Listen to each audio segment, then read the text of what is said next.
Alright, well, this makes sense as that video surfaced last week of the co-founder of the Black Lives Matter movement claiming that she and the other co-founders are all trained Marxists. It wasn't a big surprise given all the rhetoric we've been hearing, and now we have people chanting to abolish capitalism. Now, it's odd right off the bat since it was the product of the public sector that was the direct reason why George Floyd was murdered, and any other unjustified murder caused by police for that matter. That is the handiwork of the public sector.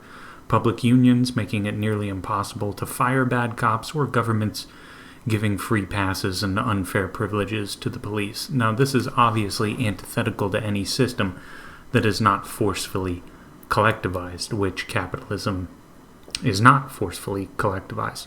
So they are chanting to abolish the very thing that is not at fault here. This was not private money or private power through private businesses. No, these crackpots are funded by forcefully collectivizing money taken by force from private individuals and private entities. Government is centralized power, and it gets this power by initiating force and violating people's natural rights. The worst thing you can blame, quote, capitalism for is when private businesses collude with government to pass legislation that unfairly helps themselves. Okay, I am not on board with that, nor is any other libertarian or free marketer or pro-capitalist person, so isn't that strange? But it should never be allowed to happen in the first place. A great example of this are those supposedly private prisons.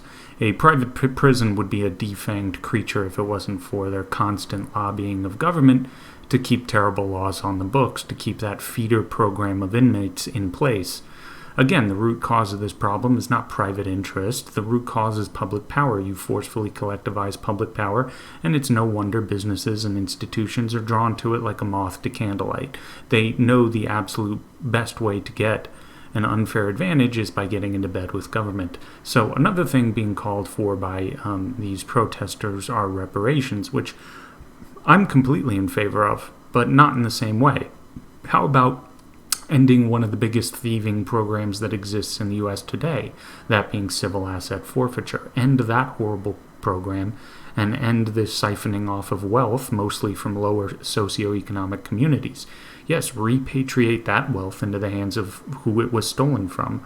War on drugs is another one. All the wealth seized from that horrible government initiative, that should be handed back as well. And every dollar tax that went to anyone's salary working to continue that insanity, including DEA agents and politicians who voted in favor of that nonsense. I'd like to see that money returned to an actual productive sector of society as well. This is just incoherent on their part, though. Underneath every single rock, you find government fingerprints. Every piece of evidence you find about how we ended up in our current situation, you've got it all pointing to one culprit. That culprit obviously being a government that is jacked up on its own power. So it's really quite sad to see a movement that could actually do some good, but instead they choose to make the same mistakes we've been making for quite some time, which of course is giving more and more power to government. But that is all for now. Please like, subscribe, and share, and take it easy.